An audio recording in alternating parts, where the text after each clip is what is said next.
जैव विविधता दो शब्दों से मिलकर बना है। जैव अर्थात जीव, अतः जैव विविधता अर्थात विभिन्नता। अतः जैव विविधता का अर्थ है पृथ्वी पर पाए जाने वाले जीवधारियों के मध्य पाई जाने वाली विभिन्नता। क्योंकि जीवधारियों में पेड़ पौधे, वनस्पति तथा जंतु सभी सम्मिलित हैं, अतः जैव विविधता एक व्यापक शब्द है। इसका विस्तार अति सूक्ष्म पादप सेवा से लेकर विशालकाय वृक्ष, बरगद तथा रेडवुड, अति सूक्ष्म जलीय प्लावक से लेकर विशालकाय व्हेल तथा अति सूक्ष्म जीवाणुओं से लेकर विशालकाय हाथी तक पाया जाता है। संयुक्त अमेरिका द्वारा 1987 में प्रकाशित प्रौद्योगिकी आकलन रिपोर्ट टेक्नोलॉजी असाइनमेंट रिपोर्ट 1987 के अनुसार जैव विविधता को निम्नानुसार परिभाषित किया गया है। जीव जंतुओं में पाई जाने वाली विभिन्नता, विषमता तथा पारिस्थितिकीय जटिलता ही जैव विविधता कहलाती है। वर्तमान में हमारी पृथ्वी पर दिखाई देने वाली जैव विविधता अरबों वर्षों से यहाँ हो रहे जीवन के सतत विकास की प्रक्रिया का परिणाम है। हमारे पारिस्थितिकी तंत्र के संतुलन के लिए जैव विविधता का बने रहना आवश्यक है। जैव विविधता के स्तर, लेवल ऑफ बायोडायवर्सिटी, इसमें है प्रजाति विविधता, स्पीशीज डाइवर्सिटी। प्रजाति है वो जीवों का ऐसा समूह है जिसके सदस्य दिखने में एक जैसे हों तथा प्राकृतिक परिवेश में प्रजनन कर संतान पैदा करने की क्षमता रखते हों, प्रजाति कहलाता है। किसी क्षेत्र विशेष में पाए जाने वाले जीवों, पौधे एवं जंतु की विभिन्न प्रजातियों की कुल संख्या उस क्षेत्र की प्रजाति विविधता कहलाती है। जैव विविधता का सामान्य अर्थ प्रजाति विविधता से ही लगाया जाता है। यह किसी पारिस्थितिकीय तंत्र के संतुलन की मापक इकाई है। सूक्ष्म जीवों की तादाद तथा विविधता पृथ्वी पर पाए जाने वाले अन्य जीवों के मुकाबले कई गुना अधिक है। केवल 1 ग्राम मिट्टी में 10 करोड़ जीवाणु तथा 50,000 तक फफूंद हो सकती है। उसके बाद आती है आनुवंशिक विविधता, जेनेटिक डाइवर्सिटी। एक ही प्रजाति के विभिन्न सदस्यों के बीच आनुवंशिक इकाई जीन के कारण पाई जाने वाली विभिन्नता आनुवंशिक विभिन्नता कहलाती है। यह विविधता एक प्रजाति के विभिन्न जनसंख्या समूहों के मध्य अथवा एक जनसंख्या के विभिन्न सदस्यों के मध्य पाई जाती है। विश्व के विभिन्न पारिस्थितिकी तंत्रों में एक प्रजाति चावल या हिरण या मेंढक का विभिन्न गुणों के साथ पाया जाना आनुवंशिक विविधता का उदाहरण है। किसी प्रजाति के सदस्यों में आनुवंशिक विभिन्नता इतनी अधिक होगी, उसके विलुप्त होने का खतरा उतना ही कम होगा, क्योंकि उसमें वातावरण के साथ अनुकूलन करने की क्षमता अधिक होगी। इसी विविधता के कारण एक प्रजाति के नए सदस्यों किस्मों का भी जन्म होता है। उसके बाद आती है पारिस्थितिक तंत्र विविधता, इकोसिस्टम डाइवर्सिटी।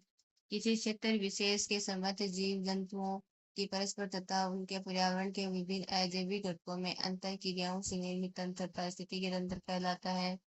पृथ्वी पर अनेक प्रकार के पारिस्थितिकी तंत्र पाए जाते हैं, जैसे घास के मैदान, पहाड़, मरुस्थल, नम भूमि, समुद्र, नदी, घाटी, उष्णकटिबंधीय वन आदि। इन पारिस्थितिकी तंत्रों की अपनी भौगोलिक व पर्यावरणीय विशेषताएं होती हैं, जिस कारण वहां पाए जाने वाले जीव जंतुओं व पौधों में विभिन्नता होती है। यह विभिन्नता ही पारिस्थितिकी तंत्र की विविधता कहलाती है। वैश्विक विविधता, ग्लोबल बायोडायवर्सिटी। पूरे विश्व में पाई जाने वाली जैव विविधता के बारे में संपूर्ण रचना का भाव है। मिलेनियम इकोसिस्टम असेसमेंट के अनुसार पृथ्वी पर जीवों की 50 से 30 लाख प्रजातियां पाई जाती हैं, जिनमें से वैज्ञानिक 17 से 20 लाख प्रजातियों को ही पहचान पाए। पृथ्वी पर पाई जाने वाली जैव विविधता का वितरण असमान है। भूमध्य रेखा जैव विविधता से संपन्न क्षेत्रों में से है। जैसे जैसे हम भूमध्य रेखा से दूर जाते हैं, वैसे वैसे जैव विविधता कम होती जाती है। वनस्पतियों की दृष्टि से मध्य और दक्षिण अमेरिका तथा दक्षिण पूर्वी एशिया काफी धनी है, जहाँ पृथ्वी के अधिकांश उष्णकटिबंधीय वन पाए जाते हैं। विश्व की लगभग 2/3 वनस्पति प्रजातियां, कशेरुकी प्राणियों की 30% तथा कीटों की 90% प्रजातियां इन्हीं क्षेत्रों में मिलती है, जिनका क्षेत्रफल पृथ्वी के कुल क्षेत्रफल का मात्र 7% है। पर्यावरण एवं वन मंत्रालय भारत सरकार की वर्ष 1999 की रिपोर्ट के अनुसार विश्व स्तर पर पाई जाने वाली वनस्पति एवं जीवों की प्रजातियों का विवरण निम्न चित्रों के द्वारा समझा जा सकता है। ये हमारे पास एक डायग्राम है, देखिए। ये वायरस है, ये शैवाल है, जीवाणु, नग्न बीजीय, ब्रायोफाइटा, टेरिडोफाइटा, लाइकेन, फंगस है।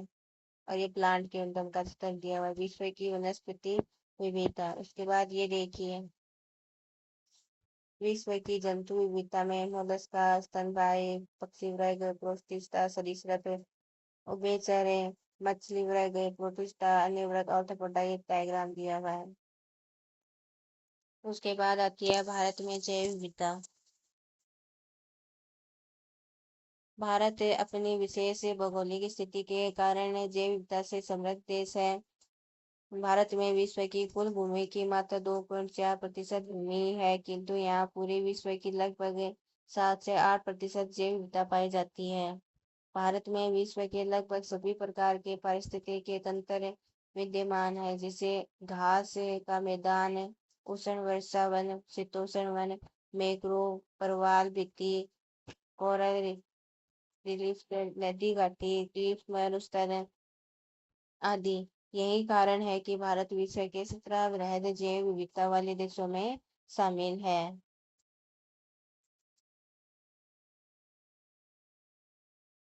पर्यावरण एवं वन मंत्रालय भारत सरकार की 2009 की रिपोर्ट के अनुसार भारत में पाई जाने वाली 45,608 वनस्पति प्रजातियों तथा 91,34 जंतु प्रजातियों की पहचान हो चुकी है। वनस्पति प्रजातियों में लगभग 16,000 फल फूल वाले पौधे, 12,500 फफूंद, 2,500 ब्रायोफाइट, 2,300 शैवाल, 1,600 लाइकेन तथा 1,000 फैन की प्रजातियां सम्मिलित हैं। इसी प्रकार जंतुओं में स्तनधारियों की 397, पक्षियों की 1,232, सरीसृपों की 460 और उभयचरों की 240, मछलियों की 2,546 तथा 2,546 तथा कीटों की 5,000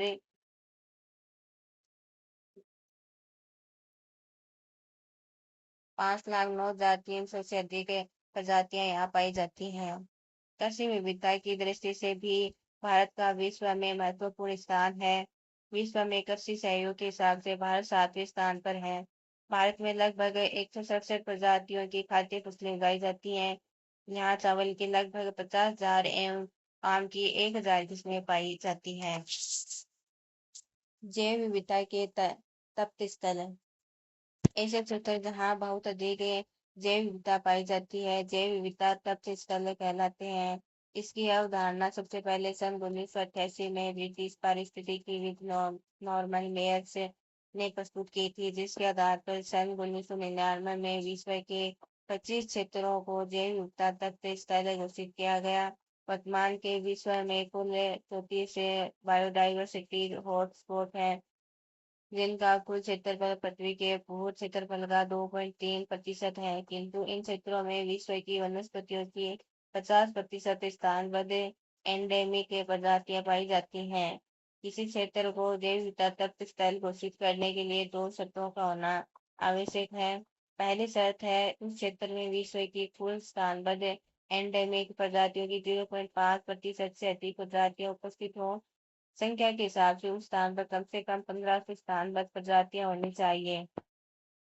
उस क्षेत्र के मूल आवास का 70% उतर चुका हो, अर्थात मानव गतिविधियों से उस क्षेत्र के अस्तित्व पर संकट मंडरा रहा हो। ऐसे क्षेत्रों को संरक्षण की तत्काल आवश्यकता होती है, इसलिए इन्हें बायोडाइवर्सिटी हॉटस्पॉट घोषित किया जाता है तथा यहाँ व्यापक स्तर पर संरक्षण कार्यक्रम चलाए जाते हैं।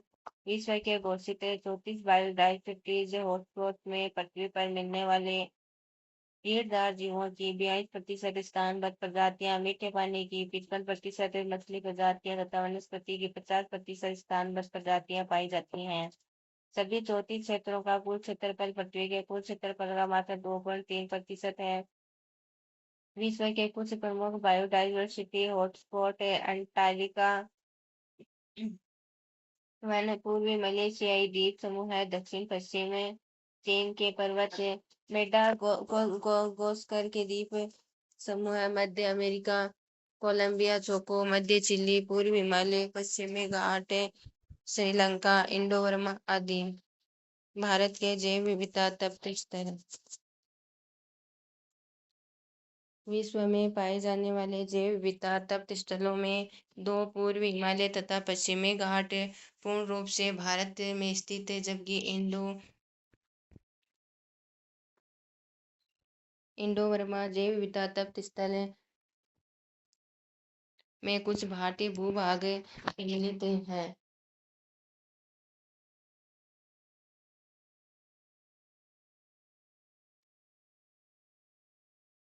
इसके अंतर्गत पूर्वी हिमालय के राज्य जैसे असम, अरुणाचल प्रदेश, सिक्किम तथा पश्चिमी बंगाल के क्षेत्र आते हैं।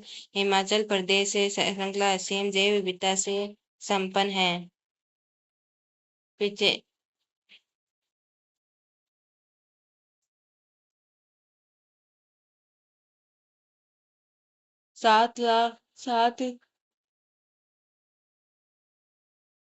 7,50,000 वर्ग किलोमीटर क्षेत्र में फैले हिमालय के जैव विविधता तप्त स्थल क्षेत्र में वनस्पतियों की लगभग 10,000 प्रजातियां पाई जाती हैं, जिनमें से 3,160 प्रजातियां स्थानबद्ध हैं।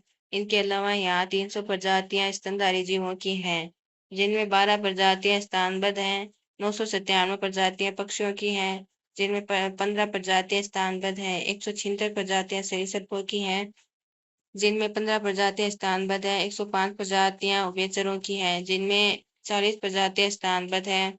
259 प्रजातियां मछलियों की हैं, जिनमें 33 प्रजातियां स्थानबद्ध हैं पाई जाती हैं। इस क्षेत्र में पाए जाने वाले कुछ प्रमुख जीवों के नाम हैं: हिमालयी तहर, सुनहरा लंगूर, हुलॉक गिब्बन, पिग्मी होग, उड़न गिलहरी, हिम तेंदुआ, ताकिन, गागे डॉल्फिन आदि। गागे डॉल्फिन। क्या आप जानते हैं हमारा राष्ट्रीय जलीय जीव नेशनल वाटर एनिमल कौन सा है? वर्ष 2009 में गागे डॉल्फिन को भारत का राष्ट्रीय जलीय जीव घोषित किया गया। डॉल्फिन का नदी पारिस्थितिकी तंत्र में वही महत्व है जो जंगल में बाघ का था। पश्चिमी घाट जैव विविधता तप्त स्थल भारत के पश्चिमी तट से लगा हुआ पश्चिमी घाट विश्व का एक प्रमुख जैव विविधता तप्त स्थल है। यह क्षेत्र 1,60,000 वर्ग किलोमीटर क्षेत्र में विस्तृत है, जिसमें केरल राज्य सम्मिलित है। इस क्षेत्र में वनस्पतियों की 5,916 प्रजातियां पाई जाती हैं, जिनमें से लगभग 50% स्थानबद्ध हैं। इसके अलावा जंतुओं में स्तनधारी जीवों की 140 प्रजातियां पाई जाती हैं, जिनमें से 18 स्थानबद्ध हैं। पक्षियों की 458 प्रजातियां पाई जाती हैं, जिनमें से 134 स्थानबद्ध हैं। सरीसृपों की 167 प्रजातियां पाई जाती हैं,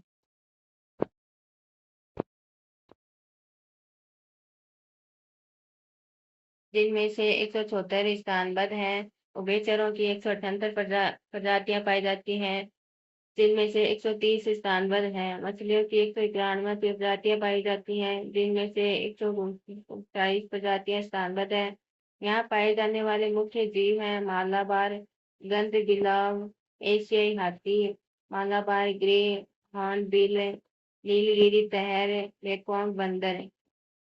इंडो बर्मा जैव विविधता तप्त स्थल यह उष्णकटिबंधीय पूर्वी एशिया में चीन, Bharat, Myanmar, Vietnam, Thailand, Cambodia तथा मलेशिया के लगभग 23,73,000 वर्ग किलोमीटर क्षेत्र में विस्तृत है। इस विशाल तप्त स्थल के दायरे में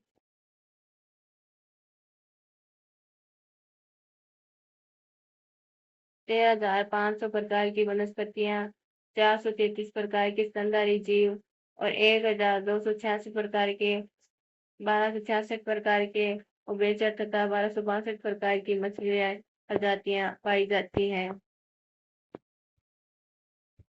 स्थानबद्ध प्रजातियां ऐसी प्रजातियां जो कि एक विशेष क्षेत्र में पाई जाती हैं, जिनका वितरण या विस्तार एक सीमित क्षेत्र में होता है, स्थानबद्ध प्रजातियां कहलाती हैं। उदाहरण है लेमूर प्राणी मात्र मेडागास्कर द्वीप तक सीमित है। इसी प्रकार मेटासिकोया पादप केवल चीन की एक घाटी में मिलता है। नीलगिरी तैर तथा मेकोंग बंदर भारत के पश्चिमी घाट में ही पाए जाते हैं। अतः किसी स्थान की स्थानबद्धता का यह सिवाय कि वह पाई जाने वाली प्रजातियां विश्व में अन्य कहीं नहीं पाई जाती। मेकोंग बंदर और नीलगिरी तैर किसी प्रजाति की स्थानबद्धता का मुख्य कारण उस क्षेत्र की जलवायु, भौगोलिक परिस्थितियां तथा अन्य प्रजातियों की साथ पारस्परिक संबंध होता है। स्थानबद्ध प्रजातियों के सीमित विस्तार के कारण उनके विलुप्त या संकटग्रस्त होने की संभावना द्वीप की स्थानबद्ध प्रजाति थी की खोज सर्वप्रथम वर्ष 1658 में हुई थी, किंतु उस द्वीप पर मानव गतिविधियों के बढ़ने व शिकार के कारण यह पक्षी मात्र 23 वर्षों में विलुप्त हो गया। वर्ष 1681 में इसे अंतिम बार देखा गया था। भारत स्थानबद्ध प्रजातियों से संपन्न देश है। भारत के पश्चिमी घाट, उत्तर पूर्वी हिमालय तथा अंडमान निकोबार द्वीप समूह में सर्वाधिक स्थानबद्ध प्रजातियां मिलती हैं। भारत में जंतुओं की 1,07,612 प्रजातियों में स्तनधारियों की 44, पक्षियों की 57, सरीसृपों की 187 तथा उभयचरों की 110 प्रजातियां स्थानबद्ध प्रजातियां हैं। इसके अलावा पादपों की 51 से 50 स्थानबद्ध प्रजातियां भारत में पाई जाती हैं। ये डोडो, ये लेमूर। उसके बाद है जैव विविधता का महत्व है। Importance of biodiversity. जैव विविधता एक प्रकार का प्राकृतिक संसाधन है जिसमें विभिन्न जीवों के जीवन के लिए प्राकृतिक एवं जैविक स्रोत मिलते हैं। इससे मनुष्य की आधारभूत आवश्यकताओं की पूर्ति होती है। जैव विविधता का महत्व या मूल्य निम्न रूपों में देखा जा सकता है। पहला है जो है वह आर्थिक महत्व है। जैव विविधता हमें प्रत्येक रूप से भोजन, ईंधन, चारा, इमारती लकड़ी, औद्योगिक कच्चा माल आदि उपलब्ध कराती है। जैव विविधता के कारण ही हमें विविधतापूर्ण भोजन, धान, अनाज, फल, सब्जियां प्राप्त होती हैं। बढ़ती जनसंख्या की आवश्यकताओं की पूर्ति के लिए जैव विविधता का उपयोग कृषि पैदावार बढ़ाने के साथ साथ रोग रोधी तथा कीट रोधी फसलों की किस्मों के विकास में किया जा रहा है। उदाहरण है हरित क्रांति के लिए उत्तरदायी गेहूं की बोनी किस्मों का विकास, जापान में पाए जाने वाले नारिन 10 नामक गेहूं की किस्म से तथा धान की बोनी किस्मों का विकास ताइवान में पाई जाने वाली डीजियो रूजेन नामक धान की प्रजाति से किया गया था। इस प्रकार सन 1970 के दशक में जब एशिया महाद्वीप के 1,60,000 हेक्टेयर क्षेत्र में धान की फसलें ग्रासी स्टंट विषाणु से तबाह हो गई थी, तब पूर्वी उत्तर प्रदेश में 1963 में संग्रहित की गई जंगली धान की प्रजाति ओराइजा निवेरा से उक्त रोग के प्रति प्रतिरोधी क्षमता विकसित की गई। यदि यह प्रजाति संरक्षित नहीं होती तो हम कल्पना कर सकते हैं कि एशिया महाद्वीप में यहाँ अधिकतम अधिसंख्य जनसंख्या धान पर निर्भर है के क्या हालात होते। आज जंगली धान के रोग रोधी और कीट रोधी 20 प्रमुख जीन का उपयोग धान सुधार कार्यक्रम में हो रहा है। विभिन्न फसलों की पैदावार विभिन्न मौसमों के अनुकूल होने के कारण ये प्रजातियां कई रोगों से बचे रहने में सक्षम होती हैं। इस प्रकार अनाज आदि की जैव विविधता खाद्य सुरक्षा के लिए वरदान का कार्य करती है।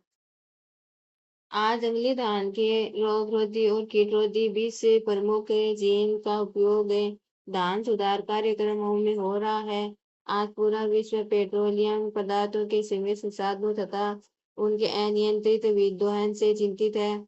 ऐसे में जेट्रोफा व करंज जैसे पौधों ने एक नई आशा की किरण जगाई है, क्योंकि इन पौधों के बीजों से जैव ईंधन बनाया जा सकता है। इन पौधों को बायोडिजिटल वर्क्स भी कहा जाने लगा।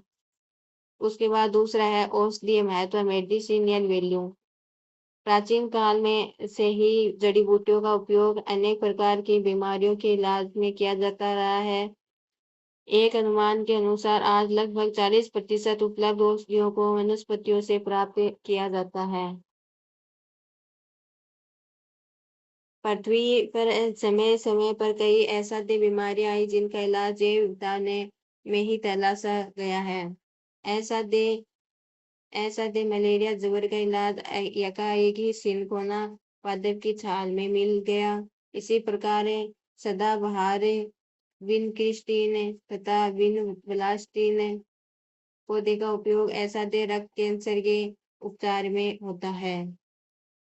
टेक्सास वकाटा नामक वृक्ष की छाल का उपयोग कैंसर के इलाज में तथा श्रवगंधा का उपयोग उच्च रक्तचाप के इलाज में किया जाता है। श्रवगंधा का नाम है डेहुओल्फिया सेल्फेनेटिनिया वैज्ञानिक नाम है।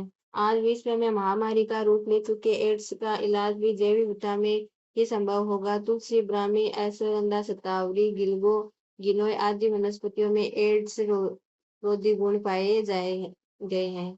तीसरा है पर्यावरणीय महत्व है, जिसमें खाद्य श्रृंखला का संरक्षण। हम जानते हैं कि खाद्य श्रृंखला में एक जाति दूसरी जाति का भक्षण करती है, अर्थात प्रत्येक प्रजाति किसी दूसरी प्रजाति पर निर्भर रहती है।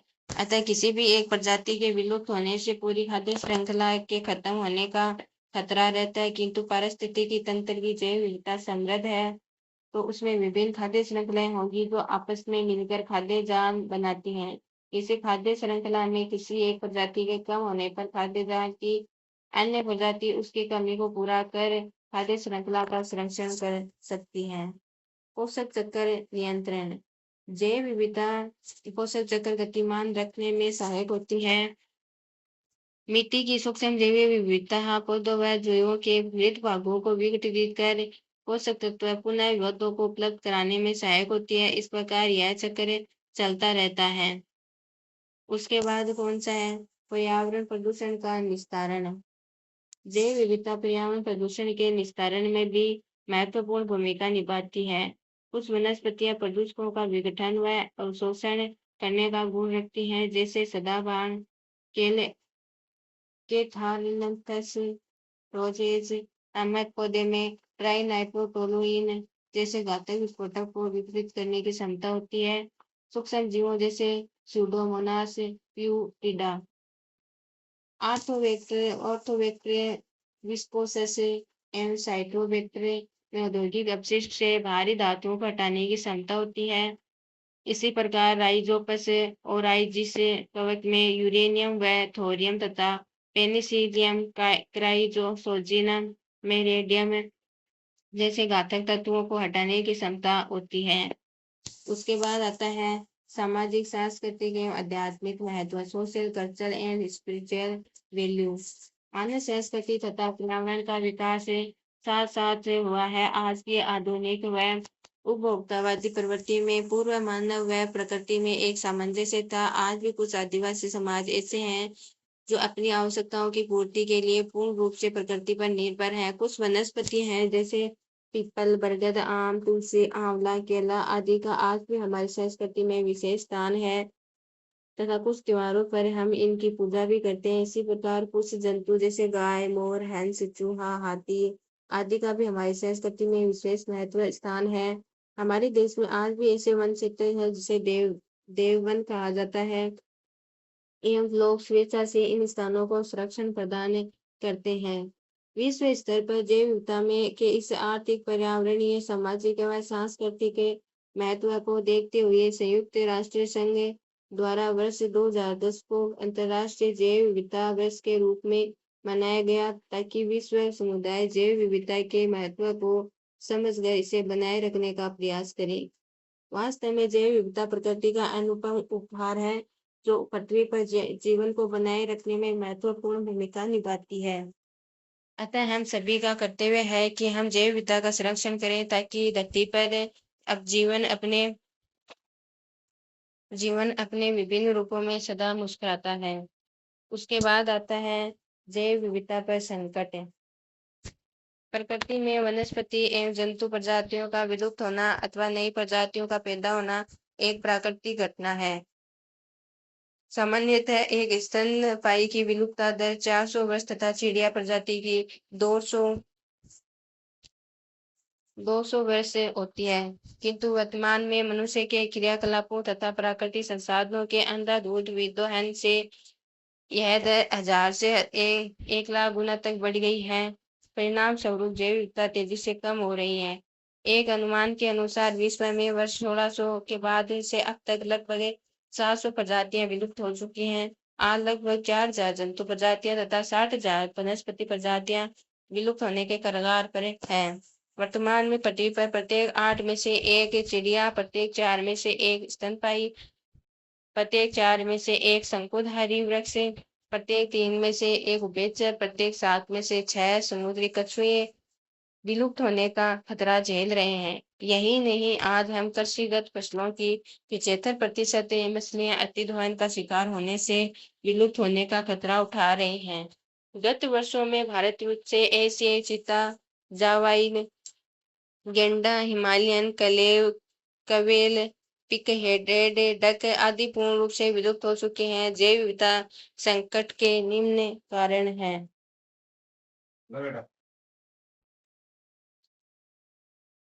प्राकृतिक आवासों का नष्ट होना, हैबिटेट लॉसेस। प्रकृति ने प्रत्येक जीव जंतु के लिए एक निश्चित आवास निर्धारित किया है, जिसमें रहकर वह प्रकृति के नियमों के अंतर्गत अपना जीवन यापन कर अपनी संख्या में वृद्धि करता है। विश्व की बढ़ती जनसंख्या की आवश्यकताओं की पूर्ति के लिए हम प्राकृतिक आवासों को नष्ट कर आबादी व कृषि भूमि का विस्तार कर रहे हैं। पृथ्वी पर 50 लाख से 3 करोड़ प्रजातियां हैं, जिनमें से 50% से अधिक प्रजातियां उष्णकटिबंधीय वनों में पाई जाती हैं, किंतु आज भी उन्हें 1.7 करोड़ हेक्टेयर प्रति वर्ष की दर से काटे जा रहे हैं। यदि किसी तरह से उष्णकटिबंधीय वनों की कटाई होती रही तो एक वैज्ञानिक अनुमान के अनुसार आगामी 30 वर्षों में उक्त वनों की 5 से 10% वनस्पति व जंतु प्रजातियां विलुप्त हो जाएगी। यूरोप में वनों की कटाई से पिछले 60 वर्षों में कवक की 50% प्रजातियां विलुप्त हो चुकी हैं। इसी प्रकार शीतोष्ण कटिबंधीय वर्षा वन, टेम्परेचर रेन फॉरेस्ट लगभग 1 करोड़ हेक्टेयर प्रति वर्ष की दर से नष्ट हो रहे हैं। दुर्भाग्यपूर्ण यह है कि विलुप्त होने वाली अधिकांश प्रजातियां वे हैं जिन्हें वैज्ञानिक पहचान भी नहीं पाए। उसके बाद आता है प्राकृतिक आवास विखंडन। वन्य प्राणियों के प्राकृतिक आवास जो पहले विकसित क्षेत्र में अविभक्त रूप से फैले थे, अब सड़क मार्ग, रेल मार्ग, गैस पाइपलाइन, नहर, विद्युत लाइन, बांध, खेत आदि के निर्माण से विखंडित हो गए हैं, जिससे वन्य जीवों के प्राकृतिक क्रियाकलाप प्रभावित होते हैं तथा वे अपने को इन गतिविधियों से असुरक्षित महसूस करते हैं। अनेक वन्य प्राणी वाहनों की चपेट में आ जाते हैं अथवा मानव बस्ती में आने से लोगों द्वारा मार दिए जाते हैं। दूत व राष्ट्रीय उद्यान से गुजरने वाली रेलवे लाइन पर प्रतिवर्ष लगभग आधा दर्जन बाघ व अनेक छोटे जीव दुर्घटना का शिकार होते हैं। तीसरा आता है जलवायु परिवर्तन, क्लाइमेट चेंज। मानव गतिविधियों से आज पृथ्वी पर ग्रीन हाउस गैसों की मात्रा काफी बढ़ गई है। इस कारण पृथ्वी का तापमान निरंतर बढ़ रहा है। पृथ्वी का तापमान बढ़ने से ध्रुवों पर जमी बर्फ तेजी से पिघल रही है तथा समुद्रों का जल स्तर बढ़ रहा है। इस कारण एक और समुद्री जैव विविधता का विपरीत प्रभाव पड़ रहा है, वहीं उत्तरी ध्रुव में कमी होने से स्थलीय जैव विविधता भी प्रभावित हो रही है। एक अनुमान के अनुसार यदि पृथ्वी का तापमान 3.5 डिग्री सेंटीग्रेड बढ़ता है तो विश्व की 70% प्रजातियों पर विलुप्तता का खतरा हो जाएगा। पर्यावरण प्रदूषण, इन्वायरमेंटल पोल्यूशन। पर्यावरण प्रदूषण का दुष्प्रभाव प्राणियों का एवं पौधों पर पड़ता है। औद्योगिक अपशिष्ट से प्रदूषित भूमि व जल में अनेक वनस्पति व जीव नष्ट हो जाते हैं। अत्यधिक वायु प्रदूषण के कारण होने वाली तेजाबी वर्षा से भी अनेक सूक्ष्म जीव व वनस्पति नष्ट हो जाती है। इसी प्रकार कृषि पैदावार बढ़ाने हेतु रासायनिक खाद व कीटनाशकों के अत्यधिक उपयोग से मृदा में पाए जाने वाले सूक्ष्म जीव विलुप्त हो रहे हैं, जिससे भूमि की उर्वरता भी प्रभावित हो रही है। प्राकृतिक संसाधनों का अनियंत्रित विदोहन। स्थानीय आवश्यकताओं के लिए प्राकृतिक संसाधनों का उपयोग किसी भी प्रकार से हानिकारक नहीं है, किंतु मनुष्य ने व्यावसायिक लाभ के लिए पेड़ पौधे जीव जंतुओं का अत्यधिक व अनियंत्रित दोहन किया है, जिस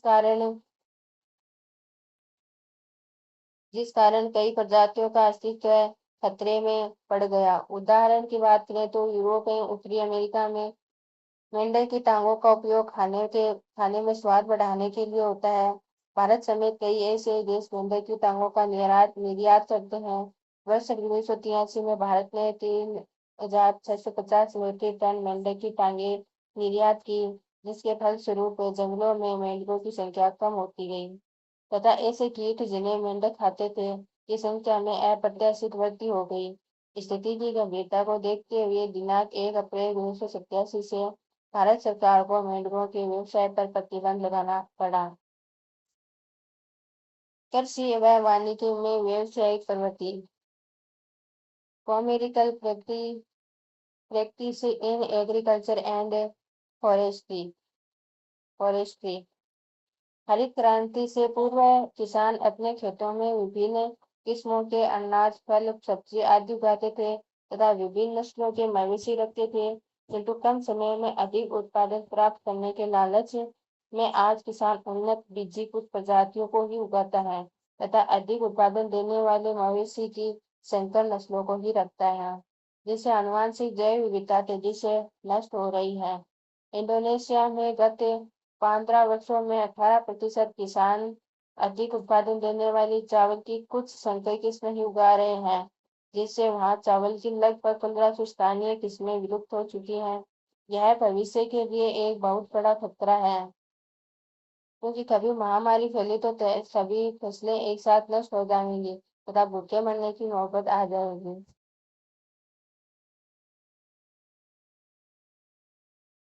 इसी प्रकार पेपर, माचिस, फ्लाई फूड और औद्योगिक कच्चे माल के लिए आज प्राकृतिक वनों को नष्ट कर एक ही प्रजाति के वन उगाए जा रहे हैं, जिससे जैव विविधता में लगातार कमी आ रही है। विदेशी प्रजातियों का आक्रमण। इन्वेशन ऑफ फॉरेन स्पीशीज। वांछित या अवांछित रूप से कई बार विदेशी प्रजातियों के आने से स्थानीय प्रजातियों का अस्तित्व खतरे में पड़ जाता है तथा यह पूरे पारिस्थितिक तंत्र में असंतुलन पैदा कर देता है।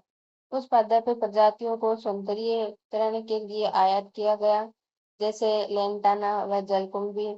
लेंटाना को अंग्रेज 1807 में भारत लाए थे तथा कलकत्ता के बोटनिकल गार्डन में लगाया था,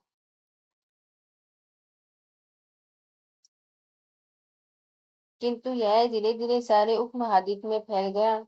आज यह पौधा स्थानीय जैव विविधता के लिए संकट बना हुआ है,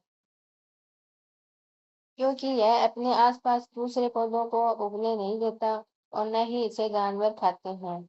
इसी प्रकार जलकुंभी, जिसे वाटर लिली भी कहा जाता है, अपने सुंदर जामुनी फूलों के कारण भारत में ब्राजील से लाया गया, किंतु आज यह भारत के जल स्रोतों में फैल चुका है।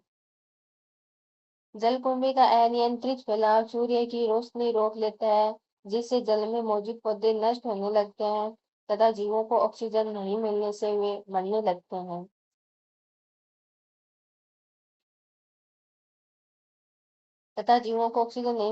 इसी प्रकार कुछ विदेशी प्रजातियां अनायास ही अनियमित खाद्यान्नों के साथ आ गई, जैसे गाजर घास, पार्थेनियम। सन 1950 में अमेरिका से आयात किए गए गेहूं के साथ भारत आई।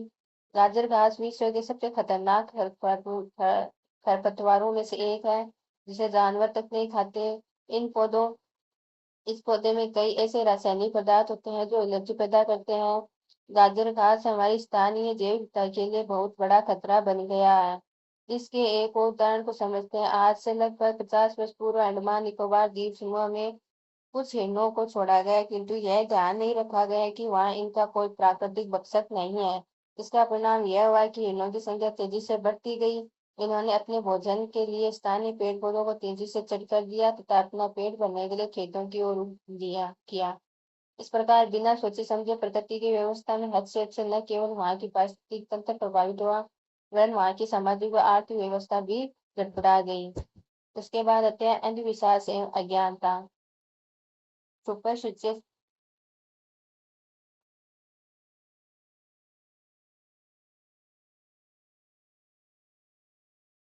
अंधविश्वास व अज्ञानता के कारण भी जीवों की जाति विशेष पर संकट बढ़ जाता है। उदाहरण मनुष्य की बोली समझने की भ्रामक अवधारणा के कारण गांव गृह में तोते पेरोट और पेसिटाकुला यूपेरिया बड़ी संख्या में पकड़े जाने से प्राय लुप्त होते गए। यौन वर्धक माने जाने वाले घोड़ावण पक्षी का बड़ी संख्या में शिकार होने से यह जाति आज संकटग्रस्त है। इसी प्रकार राजस्थान के ग्रामीण क्षेत्रों में यह भ्रामक धारणा है कि गोइरा की सांस मॉनिटोर इजार्ड की सांस जहरीली होती है, अतः ग्रामीण उसे देखते ही मारने का प्रयास करते हैं। जैव विविधता संरक्षण कंजर्वेशन ऑफ बायोडाइवर्सिटी हमारे जीवन मंडल तथा परिस्थिति तंत्रों के संतुलन तथा सामान्य क्रियाशीलता के लिए जीव जंतुओं तथा वनस्पति की विविधता का बने रहना आवश्यक है, किंतु आधुनिक मानव के स्वार्थपूर्ण क्रियाकलापों तथा उपभोक्तावादी संस्कृति के कारण होने वाले प्राकृतिक संसाधनों के अनियंत्रित विदोहन के से पृथ्वी की जैव विविधता का निरंतर क्षय हो रहा है तथा जीवों एवं पादपों की अनेक प्रजातियां तेजी से विलुप्त हो रही हैं। यह संकटापन है। संकटग्रस्त जातियों को बचाने के लिए अंतर्राष्ट्रीय राष्ट्रीय स्थानीय स्तर पर अनेक प्रयास किए जा रहे हैं, जिसमें पहला है अंतर्राष्ट्रीय प्रयास।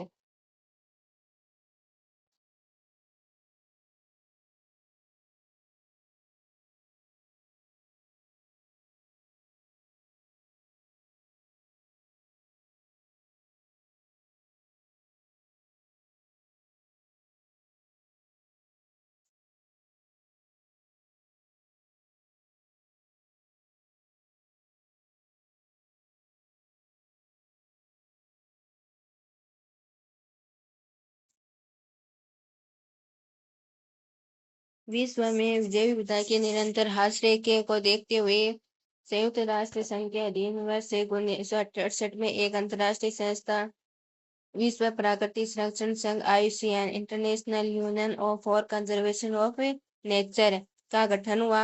इस संस्था द्वारा 4 वर्ष तक विश्व के विभिन्न पादप व प्राणी जातियों का अध्ययन कर 1972 में एक पुस्तक का प्रकाशन किया, जिसे रेड डाटा बुक कहते हैं।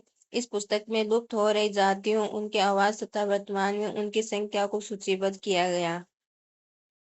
IUCN ने विश्व की कई प्रजातियों को संरक्षण की दृष्टि से 5 वर्गों में रखा है, जिसमें से पहली है विलुप्त प्रजातियां। ऐसी जातियां जो अभी विश्व में कहीं भी जीवित अवस्था में नहीं मिलती, विलुप्त प्रजातियां कहलाती हैं, जिसमें उदाहरण है डोडो पक्षी, डायनासोर, राइनिया पादप आदि। उसके बाद आती है संकटग्रस्त प्रजातियां। ऐसी प्रजातियां जो विलुप्त होने के कगार पर हैं, जिनका संरक्षण नहीं किया गया तो शीघ्र विलुप्त हो जाएगी, जैसे चीता, बाघ, बघेरा, जिंगो, बाइलोबा, सुरगंधा, गेंडा आदि। तीसरी आती है असंवेदनशील प्रजातियां। ऐसी प्रजातियां जिनकी संख्या तेजी से कम हो रही है तथा शीघ्र ही संकटग्रस्त की श्रेणी में आने की आशंका है, जैसे याक, नीलगिरी, लंगूर, लाल पांडा, कोबरा, ब्लैक बंग। उसके बाद आती हैं दुर्लभ प्रजातियां। ऐसी जातियां जो प्राय समृद्ध भौगोलिक क्षेत्र में रह गई है या जिनकी संख्या बहुत विरल है, जैसे लाल भेड़िया, हेनान, गिब्बन, जावान, गेंडा। उसके बाद पांचवी आती है अपर्याप्त रूप से ज्ञात प्रजातियां। ऐसी प्रजातियां जिनके बारे में पर्याप्त जानकारी नहीं होने से इन्हें उक्त किसी विशिष्ट वर्ग में नहीं रखा जा सकता।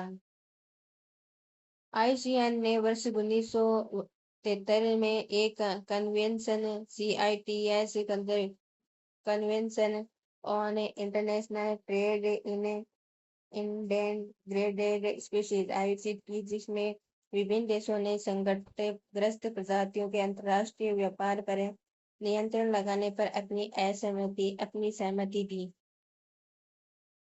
वर्ष 1992 में ब्राजील के शहर रियो डी जेनेरियो में हुए पृथ्वी सम्मेलन के द्वारा जैव विविधता संधि सीबीडी कन्वेंशन ऑन बायोडायवर्सिटी अस्तित्व में आई, जिसे आज 193 देश स्वीकार कर चुके हैं। उक्त संधि के माध्यम से सभी देशों ने जैव विविधता के संरक्षण हेतु अपनी प्रतिबद्धता व्यक्त की है।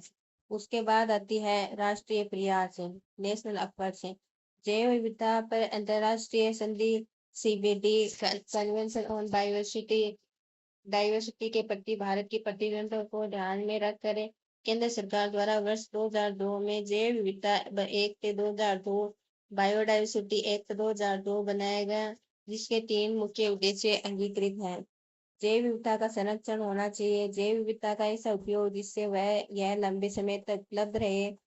तीसरा है देश के जैविक संसाधनों के उपयोग से होने वाले लाभों का समान वितरण, ताकि यह ज्यादा से ज्यादा लोगों तक पहुंच सके। और इन उद्देश्यों की प्राप्ति के लिए जैव विविधता एक्ट 2002 में त्रिस्तरीय संगठन का प्रावधान है। राष्ट्रीय स्तर पर राष्ट्रीय जैव विविधता प्राधिकरण एनबीए नेशनल बायोडायवर्सिटी अथॉरिटी, राज्यों में जैव विविधता बोर्ड स्टेट बायोडायवर्सिटी बोर्ड तथा स्थानीय स्तर पर जैव विविधता प्रबंध समितियां बायोडायवर्सिटी मैनेजमेंट कमेटीज। भारत में पर्यावरण, वन, जल, वायु एवं जैव विविधता कानूनों को एक ही दायरे में लाने के उद्देश्य से दिनांक 2 जून 2010 को राष्ट्रीय हरित अधिकरण का गठन हुआ। अब उक्त कानूनों के अंतर्गत अपील उच्च न्यायालय में नहीं वरन राष्ट्रीय हरित अधिकरण में दर्ज होगी, जिससे इन विषयों से संबंधित विवादों का निपटारा तेजी से होगा। राष्ट्रीय हरित अधिकरण का मुख्यालय भोपाल में बनाया गया। जैव विविधता संरक्षण के प्रकार। जैव विविधता संरक्षण के प्रकार। जैव विविधता का संरक्षण से तात्पर्य ऐसे प्रयासों से है जिनसे जीन, प्रजाति, आवास तथा इकोसिस्टम का संरक्षण हो। अतः है जैव विविधता संरक्षण का सबसे उपयुक्त तरीका यह है कि हम पूर्ण इकोसिस्टम को उसके प्राकृतिक रूप से संरक्षित रखें। वर्तमान में जैव विविधता का संरक्षण निम्न 2 प्रकार से किया जाता है। एक पहला तो है सविस्थानीय इन सिटू कंजर्वेशन। जीवों के विकास एवं वृद्धि के लिए इनके प्राकृतिक आवास ही सर्वाधिक उपयुक्त होते हैं। ऐसा संरक्षण जो प्राकृतिक आवास में ही मानव द्वारा प्रदत्त अनुरक्षण से किया जाता है सविस्थानीय कहलाता है। जिस संकटग्रस्त प्रजाति को सुरक्षित करना होता है उसके अनुसार चयनित प्राकृतिक आवास में ही अनुकूल परिस्थितियां एवं सुरक्षा उपलब्ध कराई जाती हैं। इसके तहत जीवमंडल रिजर्व, बायोस्फीयर रिजर्व, राष्ट्रीय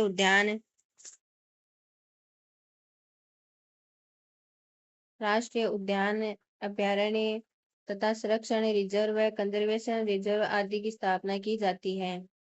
वर्तमान में भारत में 14 जैव मंडल रिजर्व, 99 राष्ट्रीय उद्यान, 523 वन्य जीव अभयारण्य, 43 संरक्षित रिजर्व स्थापित हो किए जा चुके हैं, जिसमें देश का कुल 1,58,745 वर्ग किलोमीटर क्षेत्र संरक्षित हो चुका है, जो कि देश के कुल भौगोलिक क्षेत्र का लगभग 4.83% है। उसके बाद आता है बहिस्तानीय संरक्षण एक्स सीटू कंजर्वेशन।